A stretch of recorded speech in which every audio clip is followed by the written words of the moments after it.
જય ગૌ માતા, જય જલારામ। શ્રી રાઘવેન્દ્ર સરકારની જય। દાતાઓના સહયોગથી આજે ગૌ માતા હરખી રહી છે। તેઓને મહાપ્રસાદ તરીકે તરબૂચનો પ્રસાદ આપવામાં આવેલો છે। 1000 કિલો તરબૂચ।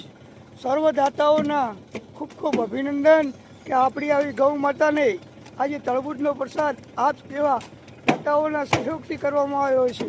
અમારા ગૌ ભક્તો પણ હરખીને સેવા કરી રહ્યા છે। અમારા કિશભાઈ હોય તેમજ બીજા અન્ય મિત્ર મંડળ હોય અને આનંદધામ ગૌશાળા ભાભર એટલે સેવાનું ધામ। માત્ર સેવા એવી નહીં, સર્વ કાર્ય કરી સંપન્ન થાય। અહીંયા ભક્ત દ્વારા ખૂબ સારું કાર્ય થઈ રહ્યું છે। આનંદધામ ગૌશાળા ખાતે આજે ગૌ માતાને તરબૂચ ખવડાવી ભગવાન શ્રી કૃષ્ણના આશીર્વાદ સર્વદાતા ઉપર પડે એવી પ્રાર્થના। સૌને જય જલારામ।